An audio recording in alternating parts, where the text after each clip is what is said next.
All right, welcome in. It is a June 16th, 2025 edition of BloodHorse Monday. His name is Sean. I'm Louie. Thanks again for starting your week with us here at BloodHorse Monday. We're around every Monday, reacting to the weekend, looking ahead to the week that will be, and frankly, the months that will be in horse racing. And of course, if you are in the ownership game or looking to get in and want to take part in some of the biggest races the rest of the year, the only thing, and it's not just weather, that heats up in June, having produced two-time Breeders' Cup winners, Stormy Liberal, Golden Sense, as well as Grade 1 winners Adair Manor, Yalpone, and Warlike Goddess. The OBS June 2-year-olds and horses of racing age sale is the place to find ready-made talent ahead of the summer's top races. Before the juvenile auction season comes to an end, come see what the 2-year-old source to the world has to offer. And that's at OBS tomorrow and Wednesday, the 17th and 18th of June. Unbelievable. That's already upon us here. We're at the end of the 2-year-old sales season it's already. Unbelievable how quickly this all seems to have gone. Again, Sean Collins, Louie, Rabaut hanging out with you. We really appreciate the folks at OBS for hanging out with us all these weeks. You'll hear from Todd Wojciechowski later in the show, alongside our own Olivia Newman from BloodHorse. BloodHorse.com/breeding, by the way, for all the great things and the sales and all that goes on around BloodHorse and all of its resources. Like you said, it's pretty amazing.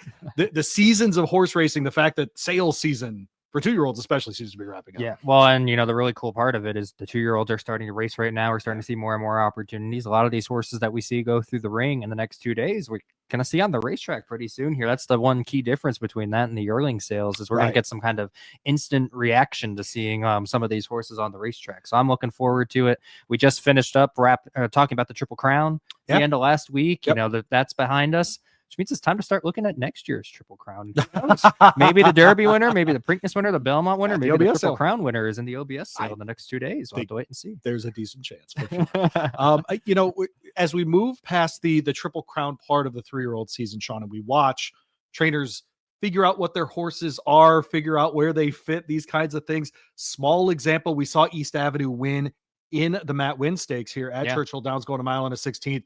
Very comfortable doing that. We're going to get into some rankings here as we start, essentially 2 seasons in horse racing. You mentioned the first one, which is that Triple Crown season, right? And so we see the first Saturday in May at Churchill Downs, that weekend, a Breeders' Cup style 2 days of racing, right? Where there's the best at that time of year, at least, of turf routers, turf sprinters, dirt sprinters, etc., filly side, colt side, etc. We see all of that. We get another breath of it in the Belmont Festival for sure, right? And that's really when the Breeders' Cup win and in start to kick in that way.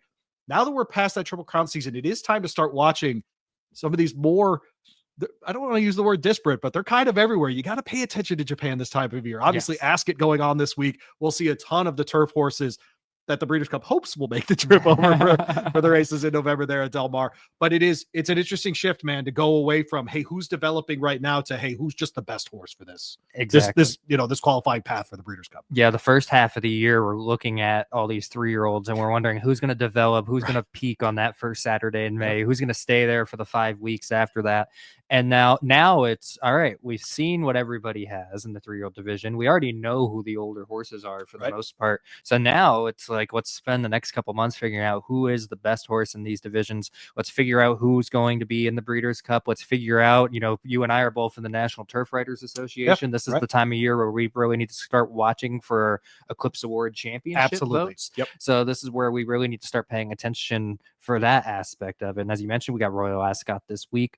Obviously, a good chunk of our winners in the turf races during the Breeders' Cup usually tend to come from Europe, so it's an exciting weekend from that perspective. I know the U.S. is represented. I'm a big fan of She's So Spicy. Running for Jose D'Angelo this week. She's looked great in Kentucky this spring, so we're off to a good start to the second half of the year, I'd say. I'm with you. The Ascot almost announces the start of Breeders' Cup season for me. Yeah, right. By the time we get away from Belmont, as far as Belmont weekend, the festival weekend, and then we get into Royal Ascot, and it's not, I'll be honest, like Royal Ascot it's not my favorite. I get it for sure. Like, I want to be clear. If someone out there is inviting me, I'm getting a darn top hat. We're getting our top hats. These things are happening. Tails are happening. I saw my guy, Steve Kornacki's all ready to go for NBC, for example. Like, that's great. Good for Steve. Doesn't do it all together for me, but the racing does. No question, right? So the racing is legitimate. We know that part, and that'll get going this week. But I thought, Sean, we could start the show today talking a little bit about these Breeders' Cup divisions. right? And so one of the things I think is underrated in our sport is we do this for the Derby. Mm-hmm. And we obsess about it. And people like Byron King, who I like a lot, but will never come on this show. Shame on you, Byron. It's like he has Monday off. It's almost like he's off on Mondays. Who would do that in horse racing? I wonder, he does a Derby dozen.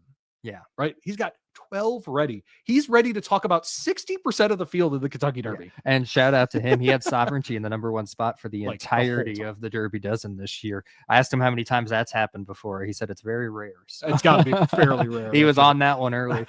So there you go. But he's doing that.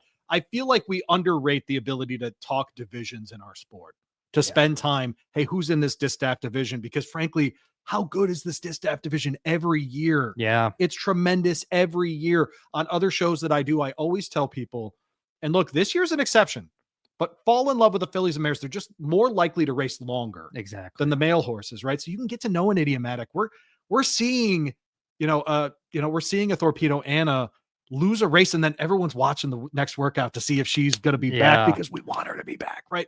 And then we see a Dorth Vader, etc. Like we just over and over and over again. And even on the, we were talking about it. We're not probably going to spend too much time on it today, but in the Jaipur, for example, we get AG Bullet, who beats the boys in that race, right? And so she's been a hard trying filly in a lot of these years. Sprints the last couple of years. Yeah, so it's just that kind of thing. I think we have a cool opportunity, especially this year. Feels like, especially on the male side, a little bit deeper than we've been talking about, especially on the dirt races. Mm-hmm. And so whether it's the milers or it's the sprinters, whatever it might be, I feel like we've got a good group of those ahead of our trip to Del Mar on Halloween this year, by the way. Just trying to make me father of the year as Breeders' Cup. I hold these things on Halloween. Well, you're taking the kids with you to the Breeders' Cup, obviously, right? yes. We're going. I will say downtown Del Mar on Halloween night is adorable. Yeah, it's just a bunch of very cute families in costumes. It's adorable. Well, it's because last year Halloween was on Thursday, Breeders' Cup weekend. So I remember leaving the races that day and getting an Uber back to the Airbnb we were staying at, and I remember seeing all the kids in their costumes wandering around trick or treating. Yeah, no, it is. It's the best. Yeah, it really was. I really appreciated it. I just made me miss my kids, but it is what it is. But let's start with some of those races, man. We saw Dorth Vader win in the Ogden Phipps, right? And we've seen now. She gets the win there. We had Torpedo Anna not win, essentially, is what I'll say. She didn't win. She actually lost a race here. So when we get into these older dirt females, which is always a group that I enjoy following all these things. And frankly, you could talk about a Raging Sea. If you wanted to go west, you could talk about a Cavalieri, Torpedo Anna, obviously in that group, Dorth Vader, etc. Maybe even like a Sweet Azteca, Royal Spa, something like that.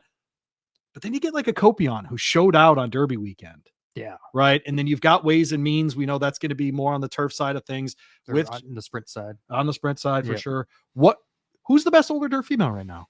Is it still Torpedo Anna until she loses twice, essentially? Yes. I think so too. I think Torpedo Anna is still #1 because there was a couple things that happened in that race. I know a lot of people point to that trouble in the first turn, which also, by the way, Dorth Vader was very involved in that trouble too. And then you saw how she bounced back from that. Right. But I don't put much into that first turn problem. I thought, from what I've seen her race many times, and especially as a 2-year-old.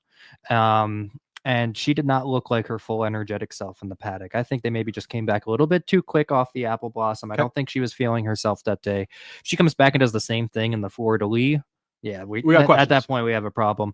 I'm giving her a pass for that race. I think she has clearly proven to be, the horse that won that race, Raging Sea, is a horse she's handled in the past.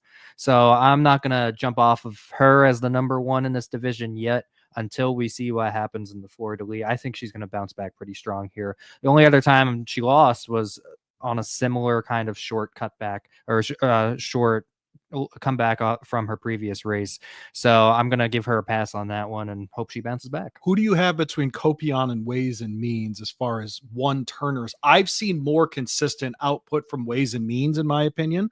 But Copion, whenever she faces the best, she's the best. Yeah, she is. And it was a reminder, too, even a filly like that coming out of California, where she would not have been allowed to run in those conditions in California. Yeah. They would not have raced that day. And she showed up. The California horses go 1-2 that day, exactly. frankly, right? And so she's an interesting one to me too, because of who the sire is with Omaha Beach. And I feel like kind of an unknown at this point. I'm sure in your Derby prep that year, you were all over that horse. I wasn't, believe it or not. Did you respect him at least? I did respect okay, him, all right, yes, okay. but no, he was not in my Interesting. picks. Yeah, Picks multiple? yeah. Wasn't it like a top three? He wasn't for in you? my top 5. Whoa! He scratched, so it ended up not mattering. So, but yeah, he was not in I my top was 5 right that in year. hindsight. He's scratched out. See, I told you not to have him. Do you think Couldn't Byron even make was the he in starting Byron's Derby dozen? He That's what I probably need was. to know. Okay, all right. That's what you get out of here. Byron, you get Byron back in. Anyway, but between those two, here, okay. So the results obviously matter, and Ways and Means is obviously very talented, very athletic, all those things. Kopiat just beats the best when she faces them. I don't trust Ways and Means as much outside of New York. Okay. Yep. Okay. She's really if Breeders' impressive. Cup were at the New Belmont this year, you'd feel real good. I'd feel real good. Out of Del But Mar, honestly, the fact that it's at Del Mar puts me back even more on Kopiat Kopiat than I would be otherwise. But, you know, she's obviously Ways and Means loves Saratoga. She did win at Aqueduct last year as well. But it just seems like, now, to be fair, some of the times where she has left New York, you know, she's been running longer distances when she ran the Kentucky Oaks. And, you know, maybe you give her a pass for that race in the Derby City Distaff in May just because it was her first off the layoff. But I've seen Kopion's been able to take it with her now and run her best no matter where she is against whoever she's running against. I have not seen the same from Ways and Means. I've seen her be really, really good at Saratoga. I have been present for, I think, 3 of her dominating wins at Saratoga. And each time they blow my mind when she wins them. But then when I haven't seen the same horse outside of Saratoga. But the filly I really, really like in the older dirt female, well, the sprint division for the females, who we probably won't see on a lot of rankings yet. Too Sharp. Okay. For Phil Bauer and Rigney Racing. She just came back with the Winning Colors Stakes on Memorial Day, and she won that. After setting a very quick pace, she was able to keep going in that race against some nice fillies.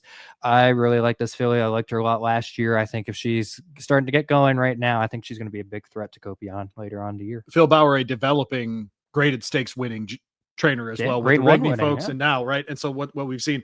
So Jonathan's Way he had last fall. Yes. Who should be rounding back into the summer, hopefully. Right okay, now, good. From what last I heard, it's been a couple weeks since I talked to him about. But he handled what I'm saying is he handled him very well through multiple graded stakes. Right. Yes. Obviously, fell to Sovereignty in the street sets in November. No, he was out in the Juvenile.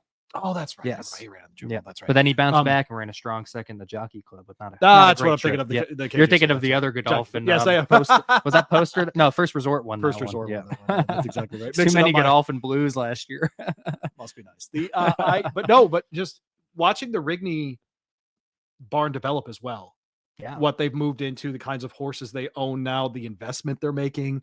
But Phil Bauer's obviously one of the very most important cogs of what they do. It's been fun to watch. So I hope you're right, by the way, because I think Phil does things.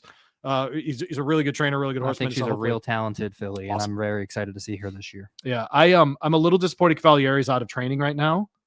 I thought she was coming along at the right time, and frankly, because she was based on the West Coast, I was excited about her distaff chances in the Baffert barn. But obviously, TBD on when we'll see her again. The older dirt males, we got a show for Raging Torrent in the Met Mile. Mm-hmm. The 1.5 turn Met Mile there. How was that horse 8-1? That part I don't understand. Yeah. Was it 5 horses? 5 horses, and he was the only one in the field who running a mile is his thing. Yeah. I saw that one coming from a long ways away. He faces White Avario. Did anything from that race change how you felt about any of the horses in it? No. Okay, isn't that interesting? And I know a lot of people are probably disappointed in Fierceness, disappointed in White Avario for not winning that race. But I looked at it going into it. These horses are not milers. No. These are classic division horses. I did not feel like they were in the race where they could be most successful against a horse like Raging Torrent, who definitely was going to love that trip. And White Avario, we've seen him in the Met Mile 3 times. He has not run his best race in any of those 3 performances. So I was not surprised to see that from him. I'll draw a line through that. Hope he can bounce back in the Whitney later and run better going that mile and 1/8. We know he's run well in the Whitney before, obviously. Yep.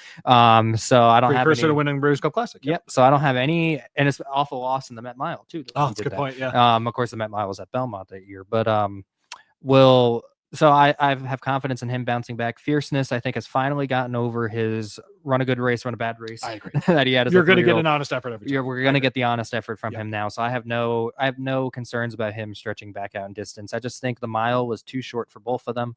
I thought both of them would have been better fit in a race like the Stephen Foster, personally. And it's interesting who's going to be in the Foster and who's not. Mind Frame comes to mind for that. I thought him and Fierceness should have been swapped. or him and White Mario or whatever. Yeah, I'm well, with just you. because him and Fierceness, same owner, same Sure, fair trainer. enough. I think those two should have been swapped. Or do they just know that Mindframe really is good at Churchill Downs? That could be too, yeah. Because he did But, win. I mean, He won the Fierceness did allowance set the over track Derby record. weekend last year, right? Oh, I understand. But I'm just saying, I think there's a reason they didn't move Mindframe, who probably, if not the favorite in the Met Mile, what would he have been? Yeah, I mean, he would have been right there. He won that Churchill Downs. It's one of the best fields we've had this year. I think part of it is you got him a grade 1 at 7 furlongs on Derby weekend. Let's now get him a grade 1 at 9 furlongs too. I think that's part of the reasoning as well. And I can't fault them for that reason. The Met Mile is still the Met Mile. Exactly. Yeah. Which I think part of that was also wanting to try to get that on Fierceness's resume in addition to the Travers, get the mile and a quarter, get the mile grade 1. So I do think that had a lot to do with it. But who was better fit for the other one? I think it should have been swapped. That being said, Mindframe obviously proved in the Haskell and the Belmont last year that he can run these distances. So he's definitely not going to have no shot here. And he was better in the Churchill Downs than he was at any point as a 3-year-old. Yes. That's a good But is that just him maturing, or was that him being at a shorter? It's maturity. Yeah. No, it's maturity, I think. And look, Pletcher's going to have 2 in that Stephen Foster that are in this division together, Locked and Mindframe. Yeah. At this point, I trust Locked a little more at that distance. I just do. That's a son of Gunrunner, man. I've seen this story before. I was concerned with he didn't fire really as much as he should have. And I thought in the Ali Sheba, and maybe it was just the track that day or something, but he did concern me a little bit. Was anyone touching Fierceness that day? I don't think so, but I still would have liked to see a little bit more of a kick from him at the end. He's one that, I know a lot of people have been very high on him. I've never been like where I've had him at the very top of my rankings in this division, even when he won like the Breeders' Futurity as a 2-year-old, and everybody's kind of hyped about him going into the Derby. But he has been very impressive since coming back at the end of last year, taking the Cigar Mile, his race that was second in the Pegasus, the win in the Santa Anita Handicap. He has looked good, but I was a little concerned with that last race. So I don't know. This is going to be a really tough race in the Stephen Foster. If he can show up and win this one, I feel a lot better about him the rest of the year. Raging Torrent for the Breeders' Cup. Mile over 2 turns or the sprint, do you think? I think we see him in the mile. We haven't seen him go 2 turns yet, have we? Trying to think, or at least not recently, since he's been. Well, what did he run on the Breeders' Cup last year? He did run the Breeders' mile, Cup right? Mile. Yeah, that's right. So he went 2 turns there. That's what I thought. And that's the one race he lost. So that's why I ask, because I think it's really interesting how good he is at a mile, but the 2-turn thing for him. I asked that question because Nysos is out there. Oh, yeah. He can get 2 turns and he can. Well, we know he can go the mile. And I think, frankly, at the end of the day with Nysos. Oh, no. Raging Torrent was in the Breeders' Cup Sprint last year. Thank you for clarifying. Yes. Okay. Yeah. And then he went to the Godolphin Mile and then the Met Mile, right? Yeah. So his last time he would have been around 2 turns.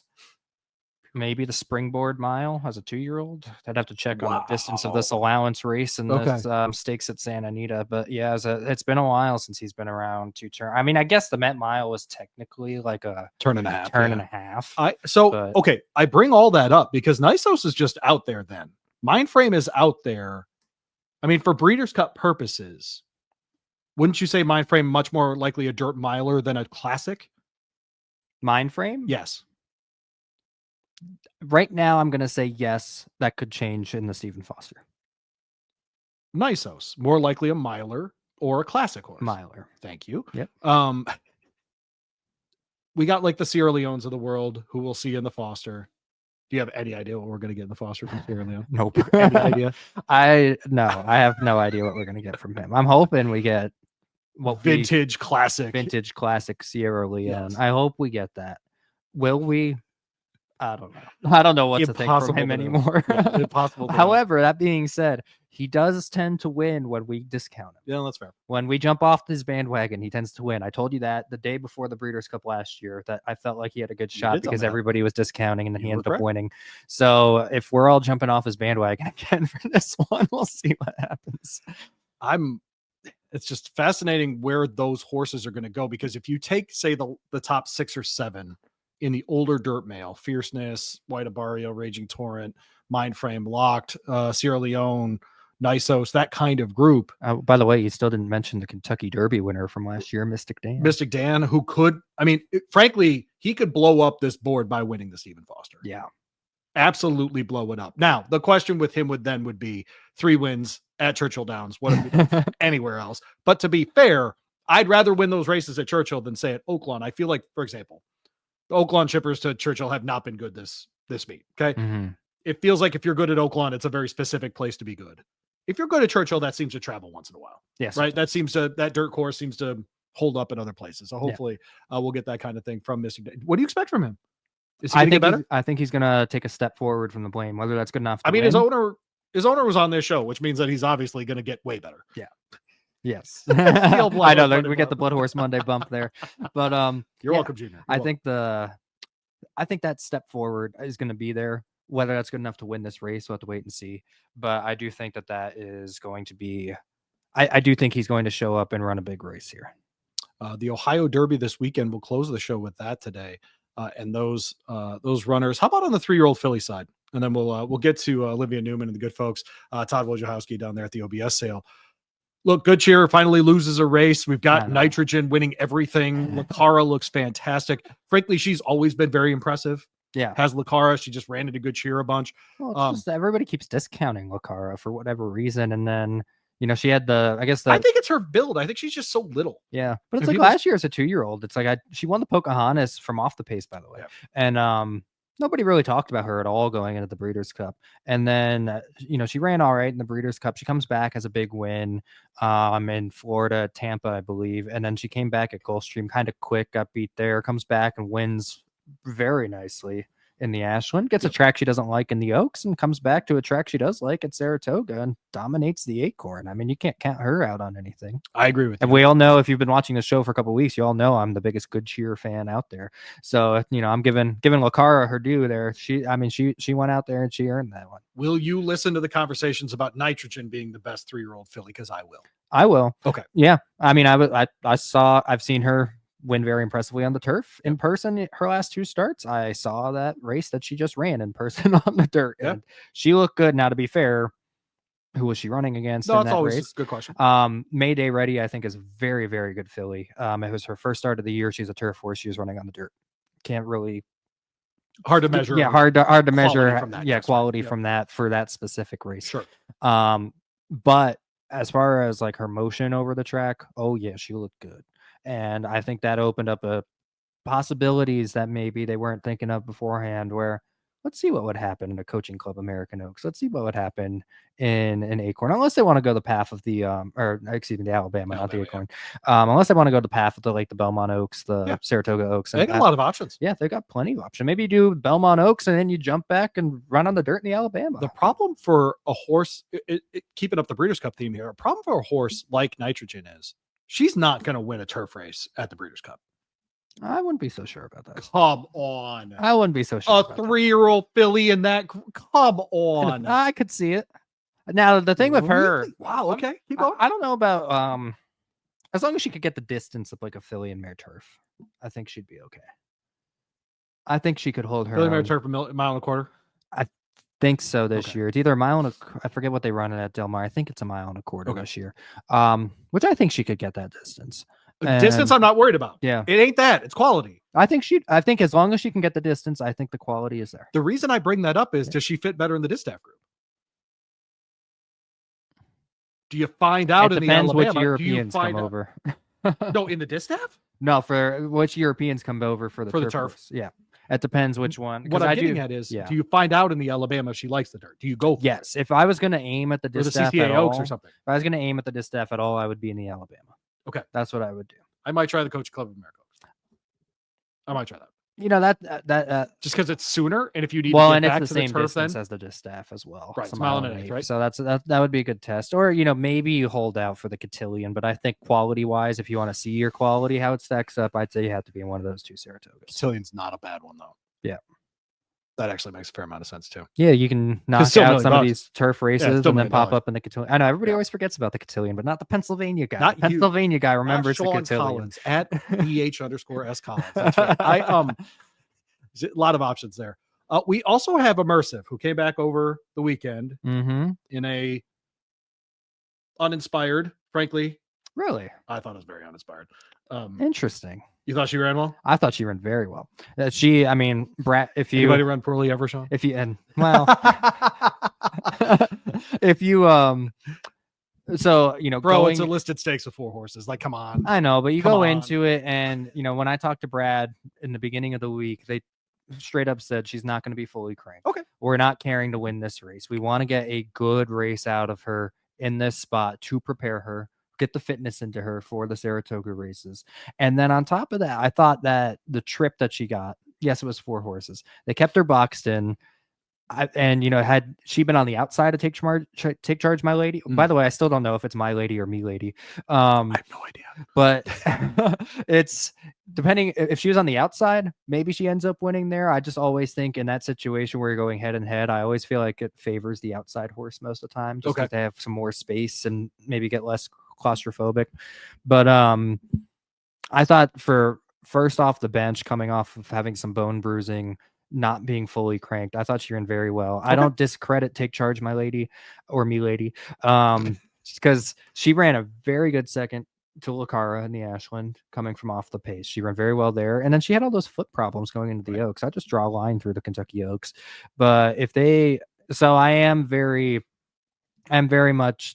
I did very much think that Immersive ran well in the Monomoy Girl. I think she lost to a quality horse. I liked that I liked that they were both well clear of third place. And I think better trip next time, second off the bench. I think she'll run better. Whether she is still good enough to compete with a good cheer and now developed Lucara, we'll have to wait and see. But I didn't lose any confidence in her off the bench. All right. Which apparently you did, so. I did, just a little. Yes. Not the end of the world, but I'm sure she can be fine going forward. I just thought now that you're telling me she wasn't cranked, okay, I agree. Well, you should have read my article last week. Find all the articles, all the race previews for all the stakes races each weekend at Don't be like Louie. Go to bloodhorse.com. Oh man, you really caught me there. I did catch you not there. good for Look me at at all. that. No, it's just not good at all. Hopefully our listeners were better in tune and they had placed their bets accordingly. A reminder that the OBS sale is Tuesday and Wednesday, the 17th and 18th of June this week. Here now is Olivia Newman from our team here at BloodHorse, bloodhorse.com. Of course, you can click on the sales tab at the top of the homepage there. She's talking with Todd Wojciechowski from OBS, and here is his update ahead of the sale. So we'd like to welcome into the show Todd Wojciechowski. He's the Director of Sales at OBS. Thank you for joining us, Todd. Hey, thanks for having me, Olivia. The June sale starts tomorrow. This sale has produced some great horses in the past, like Yaupan, Adair Manor, and Yaupan's went on to become a great sire. The Under Attack show went really well last week. What are your thoughts and expectations heading into the sale? So, we're always optimistic, the day before the sale. We see action on the sales grounds. It's nice to see people arriving. People are arriving even today, and I know we'll have more people coming in tomorrow. A lot of good horses on the grounds. Consigners have done a really good job preparing these horses and getting them here. So, we're cautiously optimistic. OBS has had a lot of success this year. The March and April sale. March, there was a record $3.2 million Gunrunner colt sold by Eddie Woods. In April, record 9 horses sold for $1 million or more. Can you just talk a little bit about that success? Well, that success really stems from the quality of horses that the consigners are bringing to market. We've just been very fortunate that some of the best horsemen in the world live here in Marion County. And I think it's evidenced by the horses you mentioned, but not just in big sales prices. From April 30th to June 1st, we had 10 winners out of our 2-year-old sales. That's an immediate return for buyers, in addition to one of those maiden winners being the Astoria winner, Sassy CW. Since then, we've had a number of other winners, a few of them rising stars. So we're just excited about the number of horses that are coming out of the sale and going right to the races and doing well. And again, I think it's a testament to the quality of horses and the quality of horsemanship from our consigners. Definitely. Another topic I wanted to ask you about, that's been sort of a hot topic is the gallop only versus the traditional, breeze under tack shows. What are your thoughts on that, and what are OBS's plans for the future? As far as for the future, I don't know of any immediate changes or, those are things that we'll discuss throughout the summer as we prepare for the next season. We have offered the gallop only. Of course, horses have been able to gallop. The gallop only designation was really put in there so that it would be easy for the buyer to understand and sellers to explain that their intention was to gallop that horse all along. That horse wasn't being galloped because there was a hiccup along the way or anything like that. Right. But allowing horses to gallop, we've allowed horses can do that now, certainly. So the gallop only has been a good addition as far as another distinction and an opportunity for the sellers and buyers. But we'll see what the future holds there. Okay. I just want to talk a little too about the different renovations OBS has done over the years. And in 2007, you put in the all-weather surface track. How important has that been during the under-tack shows, weather conditions, etc.? I think the all-weather surface for us has been an absolute a blessing and a great decision by the company. Something I've said before. There is no other sales company that breezes more horses over as many days anywhere in the world. And the one thing what the all-weather surface does is allow us to give as consistent of a surface as possible from day 1 to day 7 or from 7:30 in the morning till 1 o'clock in the afternoon. And trying to give sellers an opportunity to show their horse's ability to the best of their ability, and not have to have varying types of surfaces weighing in on that process. I think it is good for sellers and it's good for buyers as well. Definitely.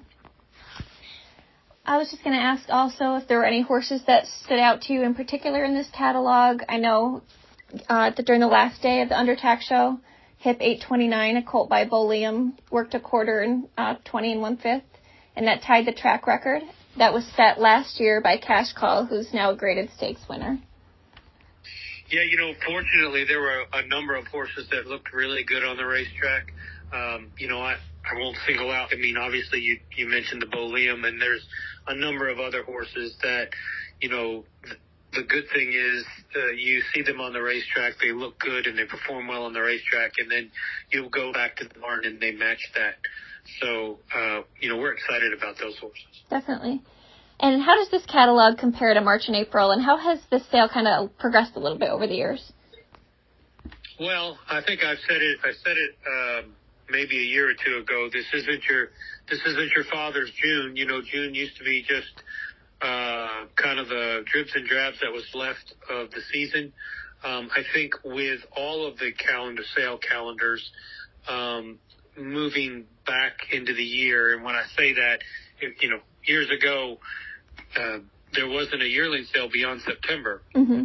Now there's probably 5,000 or 6,000 more horses sold beyond September into October. Right. So that naturally shifted the calendar back. We used to have 2-year-old sales in February. We don't have them anymore because of those horses selling later.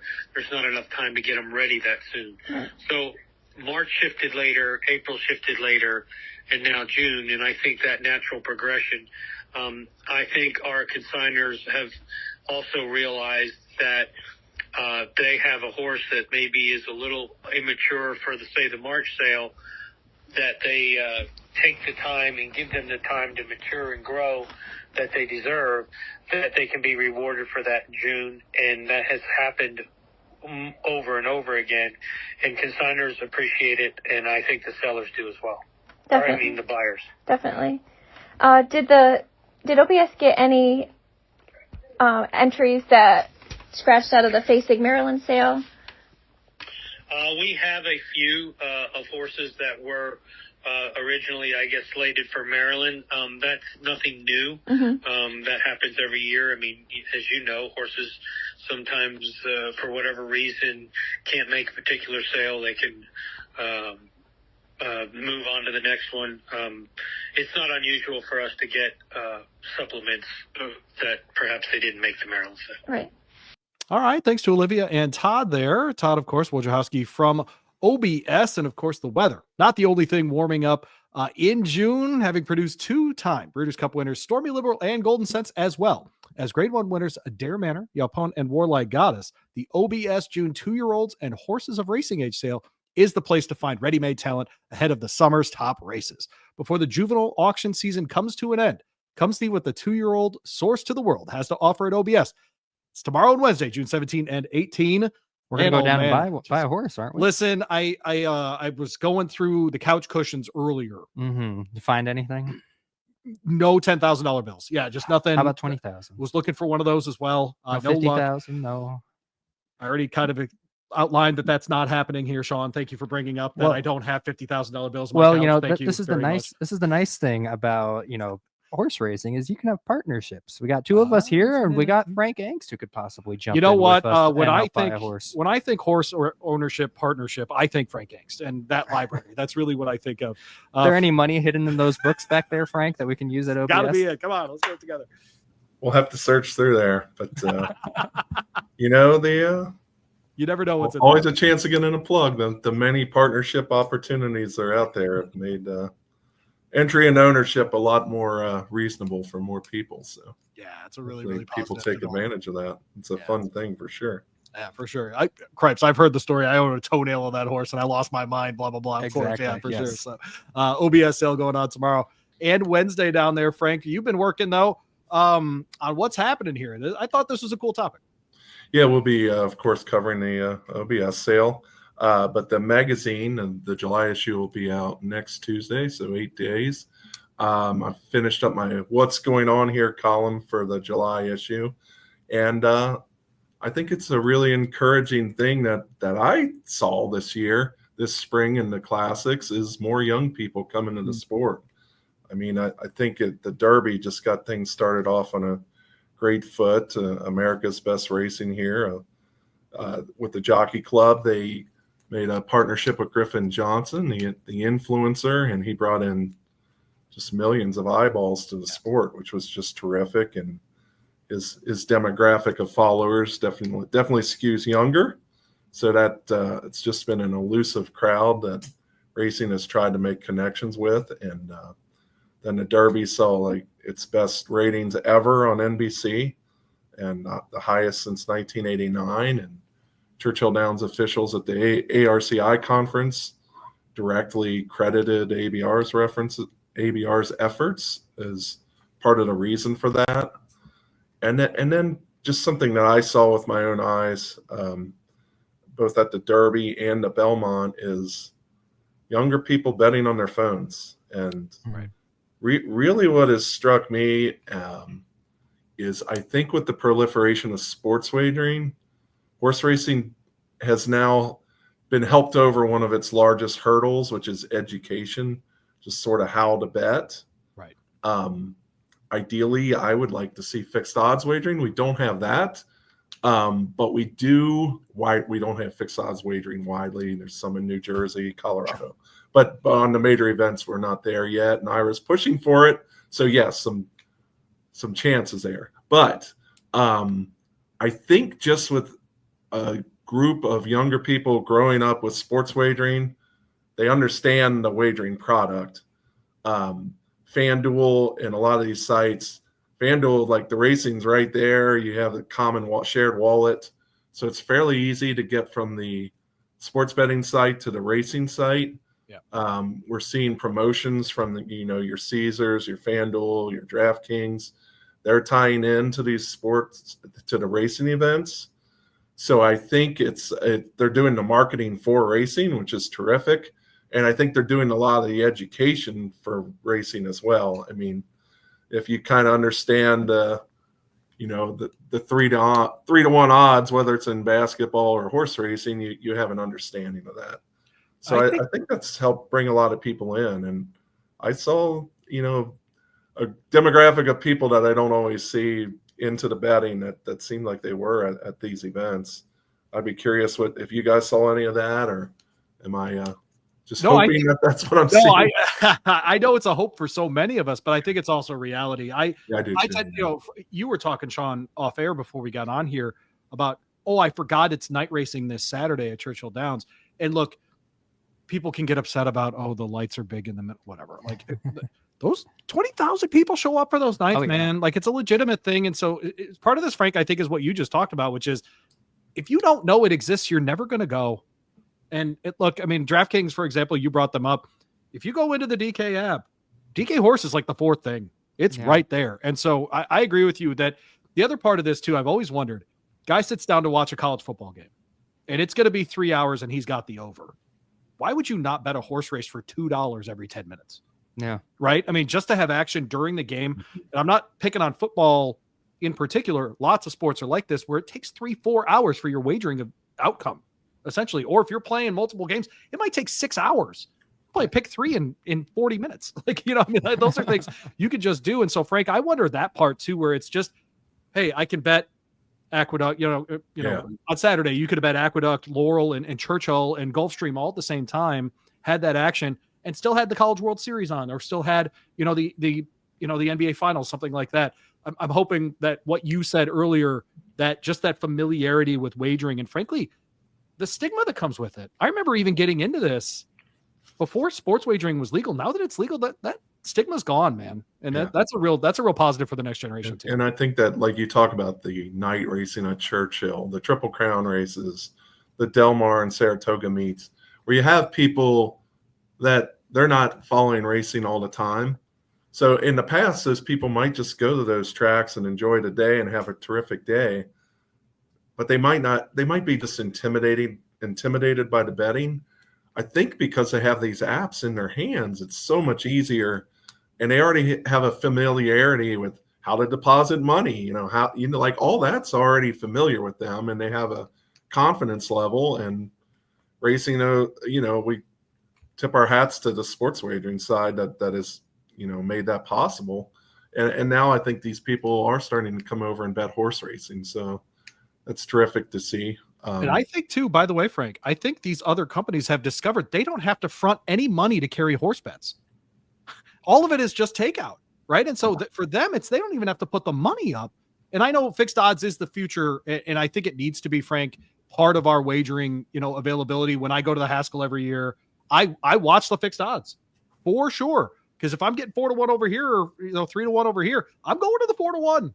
Like I'm just going to do that. And so it's interesting to watch both, but I do think there is, those bigger sites are figuring out, we don't have to front any money to carry horse racing. We just got to have a license. I think that's real attractive too, Frank. So it's definitely something that we'll keep an eye on and try to see if we can come up with some numbers that document what I think I saw throughout the year. It's handle numbers are harder to judge than ever before because such a huge percentage of them are the computer robotic wagering, the computer assisted wagering. It's difficult to see what new people are coming in, but we do have some connections at FanDuel and our sponsor FanDuel sometimes sponsor. So we have some connections there, and we'll follow up with them to talk about what they're seeing. They usually have a good feel for what's going on. Yeah, I agree with you that the younger crowd thing, it's very recent too. Last year and a half. Well, we're talking about the Triple Crown races, but I'm a frequent attendee of Churchill Downs, and every weekend I've been seeing especially this year, I've been seeing, quite a few groups of college kids that are out there on Saturdays and Sundays placing their bets. Obviously, they usually get a younger crowd on their Twilight Thursdays as well. So, I see that all the time at Churchill. I know a race you and I both like going to is the Haskell in New Jersey. Always super young. Yeah, and it's always super young. I've been to 10 Haskells, and that's always each year one of the races where like the entire apron is essentially college age kids. Right. And so probably go back to my first one 10 years ago. I don't know how many of them were betting, but yeah, now that they have the apps, everything that Frank's talking about, it seems like there's more and more betting. Yep. I see more people holding tickets. I hear more people talking about who they're going to bet on when I go to these races. So I'm definitely seeing it. Yeah, I think the app's such an easier thing to deal with too. I mean, nobody wants to be the new person in line that's holding everything up or says things slightly the wrong way and gets a scowl from, but the app, you're not going to get any of that. You have a chance to correct it and double check it and take your time. So, and then once you get that down, go up to the windows, knock yourself out, however you want to do it. So yeah, I think it's an encouraging thing for sure. And the best news of all is, if they came in this year, they saw a heck of a Triple Crown series. That's right. I think journalism and sovereignty really put on a show. So that was nice that timed up that way. Let me, by the way, give some credit to other places that I know are trying things. Like Canterbury is knocking it out of the park with the University of Minnesota. Like they are knocking it out of the park with the next generation. And so hopefully in some of these places that we don't think of necessarily as, it's not Santa Anita, it's not Belmont Park or something, a place like Canterbury, they just had Saturday night racing up at Horseshoe Indianapolis, which is a partner on this show. Like that kind of stuff where you gotta mix it up. Not everybody can be there at Tuesday at noon. Yeah. Right. I mean, it's just not available to everybody. And so, you got to mix it up, got to try different things. And frankly, if Churchill has to do it, it's okay if everyone else does it. Right. It's one of those. Oh, the only place you didn't mention, Frank, that I think has one of the best built-in younger people cultures, of course, is Keeneland. And it's, but Keeneland, I think Canterbury probably looked at that and said, we got twice as many students at the University of Minnesota than they do at Keeneland. We should be able to figure this out. So kudos to them on that as well. Yeah. And we'll have, with the dollars and cents segment that we do on here, we'll reach out to some of those people and talk about some of the things that are working in racing. There are definitely some positive stories out there. And I think this Triple Crown, we saw a lot of it. Yeah, I agree with you, especially the Triple Crown series itself. It's amazing how many people I heard, man, did you see journalism? And I'm like, I thought no one watched the Preakness, but apparently everyone saw that part of the race, at least where he pushed through, which is great. And so it's the other part too about the next generation, Frank. These are 2-minute races at most. Yeah. Right. I mean, and then you get 20 minutes to hang out. Like the younger generation, your generation, Sean, does something very well that I wish my generation was even better at, which is the experience. Yes. You guys love the experience. You love the event, that kind of thing. Horse racing's an event, man. Like it takes hours and hours if you go to the track and hang out and do the thing. Like you said, it can be awesome. I was there on Saturday. There was a group of like 15 guys in the area next to us that were all just hanging out. They were betting names and having fun and doing all the good stuff. I mean, sometimes that's good too. It's okay to have. So yeah. But well, thank you, Frank. We'll make sure we if anybody is magazine's coming out, get that magazine. There's QR code at the bottom if you happen to be watching us on YouTube there. What should we look for in the next magazine? I mean, it's a terrific issue for sure. We'll of course wrap up our Preakness and Belmont coverage and put that in the magazine for the record. We have Alicia Hughes that has a terrific feature on Torpedo Anna. We like to spotlight some of the big horses that are out there, so that'll be really nice. Lenny Schulman kind of takes a look back to the Affirmed era and everything that went on around that horse. Awesome. That's a terrific story as well. There you go. All right, we'll get those stories and much. And actually, we referenced partnerships to start the show. We have a special section on partnerships. So well timed there. BloodHorse Magazine, the QR code at the bottom there. You can find that at bloodhorse.com. Go find the magazine as well. Frank, we appreciate you. Talk to you next. Actually, you know what? This is a good time to do this right now. Give them a warning. Frank Angst is shoving you out of the way next week. That's what's happening around here. Frank Angst, star of screen. That's what we need to call him now. He is going to be in here with me next week. Frank and I will. Boy, oh boy, poor Frank's going to hang out with me for an hour. I know. Good luck, Frank. It's not easy. I'm concerned that this is the best promo we have. Is it a promo or a warning? No, we will do as best as we can, Sean, without you. But you will be missed. But we'll carry on. Extra Frank next week. I expect huge numbers, Frank. Sounds good. There you go, Frank Angst. We appreciate him joining us from down there at the BloodHorse offices in Lexington. Appreciate that very much. All right, so something he mentioned about the younger crowd and those things. What always makes me laugh in horse racing, because how often do we have to hear, how are we going to grow the sport? And it's always this, like, it's the same tenor all the time. And what are we going to do? And no one has ideas, by the way. They just have complaints. Yep. Right. the places that are actually trying things, guess what? It's working. Exactly. It's actually working. Like Saturday at Churchill is going to be awesome, by the way. It's going to be awesome. Yes. It's going to be mega fun. Those night races are always It's so much fun. fantastic. Yep. Like Horseshoe just did their annual Saturday night, plus the jockeys all got to represent the countries they're from. Yeah. As like an Olympics. That's amazing. And guess what? There were lots of people there. Guess what they don't do? Charge you for the Indiana Derby. Guess what? The place is full. You see it at Canterbury on Wednesdays because they've made that college night because they're smart. If you try, it happens. Exactly. It's a weird thing to say out loud, isn't it? Yeah. Oh, you have to tell people that you exist. Yeah, you do. It's not Yes. 1973 anymore. But That's no, exactly. there's right. been a lot of good steps for me as somebody who's 26 years old wanting to be in this industry for the next 60 70 years. Yeah. This year has made me feel a lot better about Okay. the sport's future than any previous year, because I have seen a larger impact of people attending. I have seen a greater marketing effect. I've seen more relevance in racing on TikTok and on Twitter and social media and everything like that. I've seen kind of a larger representation of the sport. I've seen more people who don't usually pay attention to the sport paying attention to the sport this year.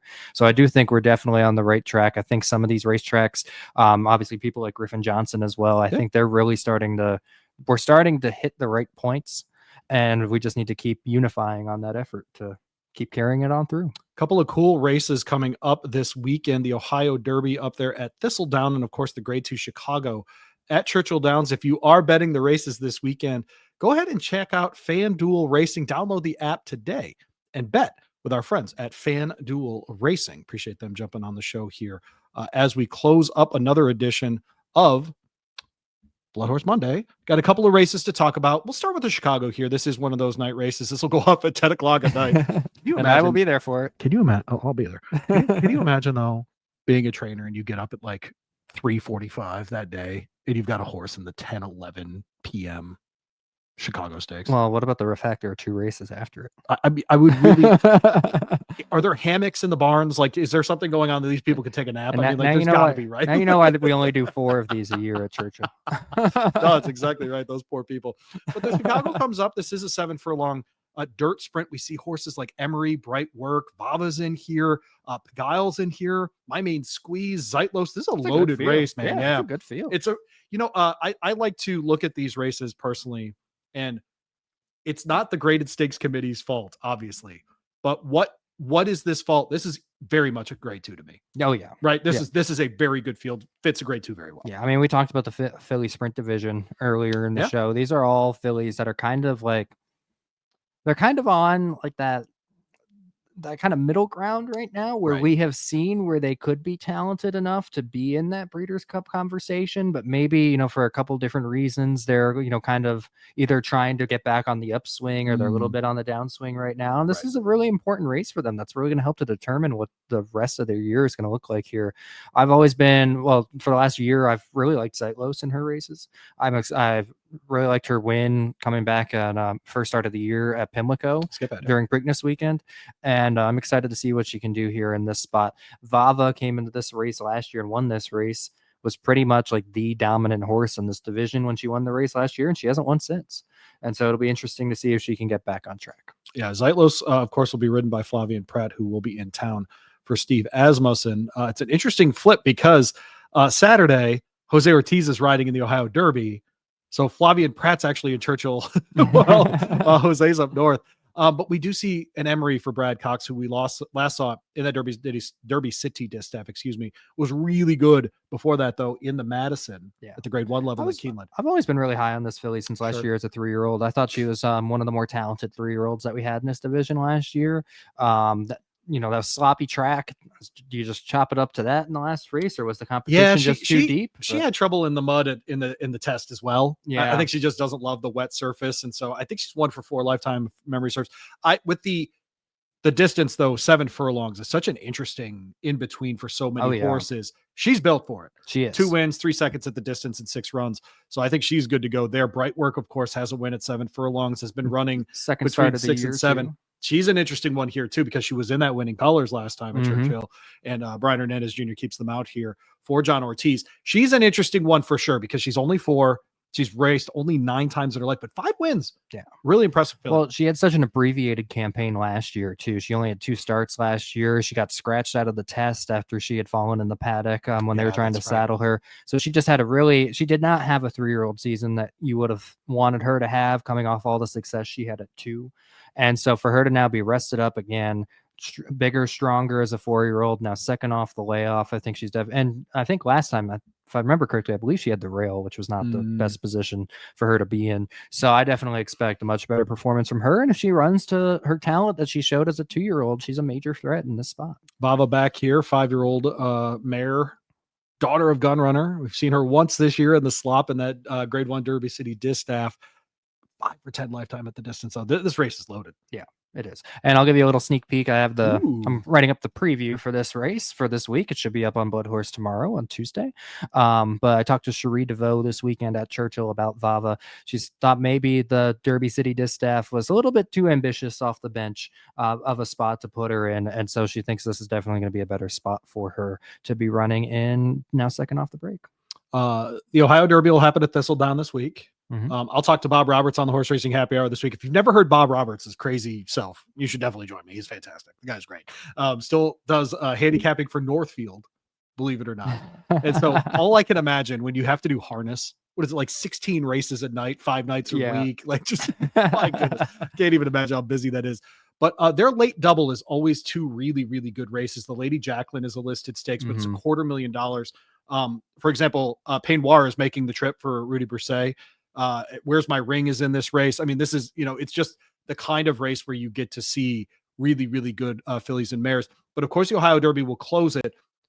No Brad Cox this year. No, some of those normal names that we get used to heading up there. But instead, we get like an Ethan West. We get a Paul McEntee. We get a, we get the Dutch Rose of the world shipping in. Now, we do get Clever Again, who gave it a run in the Preakness. I'm interested to see how way up the track in the Preakness. That's called 8th out of 9th. Not what they were looking for that day. What happened during the Preakness? I'm not sure. Would have had an impact on where he finished. Literally, the notes on it are roughed up 316. Yeah, maybe getting shoved into the rail by 2 horses punching each other. He's a fascinating one, though. Is he not? He is. Like, how does he mentally come out of that race? Well, how does he mentally come out of it? But then, too, the other part of this is he was fading at the point where that happened in the Preakness. Maybe the mile and 3/16 got to him. I know they did go decent up front as far as the pace goes, but we saw him as a miler in the hot springs. He was very good. Yes. Going the 2 turns. Is the distance what he wants? Right. Is this the class level that he really wants as well? We didn't get a full answer of that in the Preakness because how much he was fading got greatly impacted by everything that happened with journalism and goal oriented on his outside. So this is a really interesting race for him. I'm assuming he's going to be very heavily bet in this race. I imagine he'd be the favorite or at least close to it. And so it'll be interesting to see. Now, in my opinion, this is a group he should win against. I agree. If he's as good as we thought he was going into the Preakness.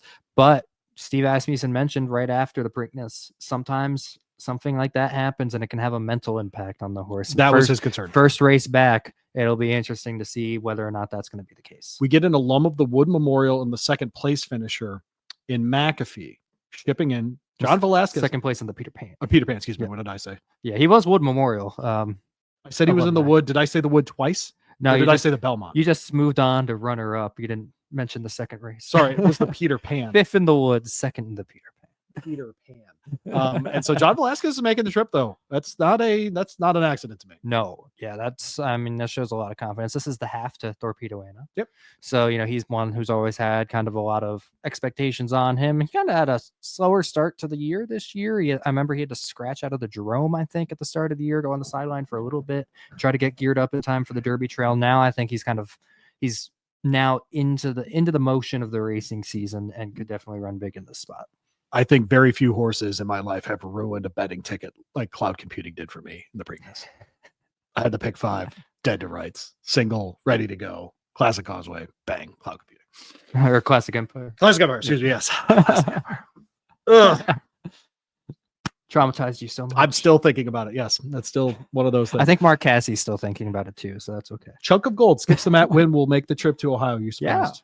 I'm not surprised, Okay. especially when you saw who ended up entering the Matt win. Yes. Why take on 4 if you're Kentucky Derby rivals when you can go be the lone Kentucky Derby representative in Ohio for a decent purse? Chunk of Gold, does he finish second? Does he? What a terrible joke. What a terrible joke. That's a good joke, though. 3 out of 4. Let's go. Yeah, His only non-second is the Derby. Just saying. Well, yeah. This is what he does. Well, and his maiden win. Got to give him credit for the maiden win. Do I? Yeah. Okay. At least in stakes company. Yeah. He By does, the way, he shout does out run to a lot Ethan of West. seconds, and he does always show up. Shout out to Ethan West because he looked at this horse. He was very good on the synthetic right away. Yeah. And he still said, no, let's go to the dirt and figure it out. Yeah. And here they are. I think they got a serious shot at the grade 3 now. I think they do too. Yeah, If they really do. this is I did not like him at all going into the Met win. So I am happy to see him scratch because I do like him here in this spot. I think this is a spot he could definitely run well in. Jareth Ludbury has ridden a lot at Thistledown as well, so he'll be on the mount there And again. he just won Ohio Derby with 2 fills a couple years That's back, didn't he? exactly right. Yeah. And again, if you want to bet the Ohio Derby or the Chicago, those night races, whatever it might be, go check them out at FanDuel Racing. Download the app and bet today with FanDuel Racing. All right, we'll be back next week. We'll have a wrap up of some of those races that we just talked about. We'll start getting ready for the Stephen Foster, and of course, into the summer schedule. You and I will be talking about 2-year-old racing very soon at a very high level, both at Saratoga and Ellis Park, of course. And then as we get to Del Mar as well, out west, start talking about more and more of those 2-year-old races. I'm sure I have to hear from you right away. Well, I think he'll be great in the Iroquois, right? I mean, that's what I'm gonna have to hear from you, right? Oh yeah. Okay, just checking. All right. Yeah. Oh, I'm already very- I'm already starting to look for Iroquois horses. Don't worry. See, I'm not ready for that. But I think I have 2 weeks to get ready for it. So that's gonna have to Yeah, I be know. what- Well, you don't have to worry about me next week. So yeah, you got a little bit of time. All right. So please tune in anyway next week when Sean is off and Well, I am hanging out. Especially Frank 'cause, Angst. How about that? the day after the Stephen Foster is the Bashford Manor. So once that happens, we're on to the Derby Trail. I know if we're still a couple months away, but at least in my mind, we're onto the Derby Trail after the Bashford Manor. Oh, yeah. Let's blame the Bashford Manor. All right. He's Sean. I'm Louie. It's been another rendition of BloodHorse Monday. I'll be back next week with Frank Angst. How about that? What a tease. What a power I know. couple we are. I'll tell you what. Everybody's going to be so excited for the next week, just counting down the minutes to that episode. Minutes. Yeah. Seconds. What are you talking Seconds. about? I know. We're going to be counting down every second. I know some of you are. He's Sean. I'm Louie. I'll see you next week. The Blood Horse is dedicated to the improvement of thoroughbred breeding and racing for over 100 years. Don't forget to like, subscribe, and save Blood Horse Monday on all your platforms. For the latest news, analysis, and insights, visit us at bloodhorse.com. Thanks for listening, and we'll see you next week.